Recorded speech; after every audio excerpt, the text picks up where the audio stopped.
ఒక్కోసారి జెస్సీని చూస్తే చాలా జాలేస్తుంది. అనుకోకుండా ఆడవాళ్ళ మీద కమెంట్ చేసినందుకు బుద్ధి చెప్పడానికి నేను బాగానే టార్చర్ పెట్టేశా.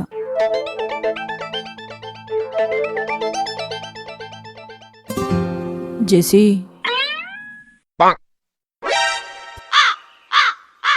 ఏందట్లా సాఫ్ట్గా పిలిచినావు?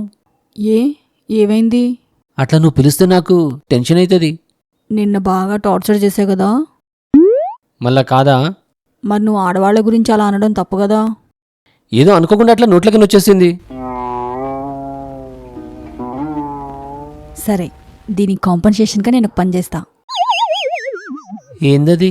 నువ్వు ఇంటి ఖర్చులకి ఇచ్చిన డబ్బుల్లో కొంచెం కొంచెం సేవ్ చేస్తూ ఓ 50,000 పోగేశా.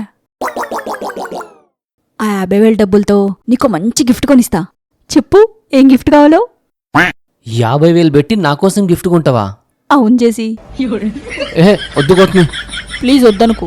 ఏం కావాలో చెప్పు. నీకు తెలుసు కదా గౌతమి, గిఫ్ట్లు అంటే నాకు ఇష్టం ఉండదని. ఇంకా నేను మీదికైనా ఆడోళ్ళ సొమ్ము ముట్టుకోనని నీకు తెలియదా? పోగేసినవి నీ డబ్బులే అని చెప్తున్నా కదా. అయినా వద్దు. ఆహా, నీకేం గిఫ్ట్ కావాలో చెప్పు, నేను కొనాల్సిందే. వద్దు గౌతమి. ప్లీజ్ చెప్పు జెస్సీ. సరే ప్లీజ్ అంటున్నావు అని చెప్తున్నా.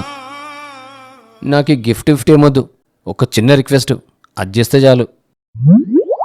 50,000 గిఫ్ట్ వద్దంటున్నావు.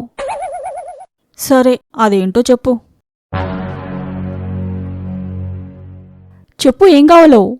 ఏం కావాలన్నా చేస్తా. మస్తు ప్రాబ్లం అవుతుంది. ఆ డిస్కషన్ రూమ్ తీసేయబ్బా.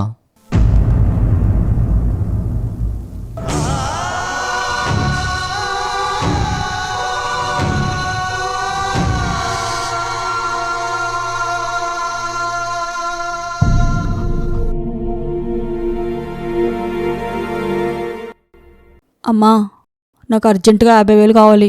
ట్రాన్స్ఫర్ చేస్తావా? థ్యాంక్ యూ అమ్మా.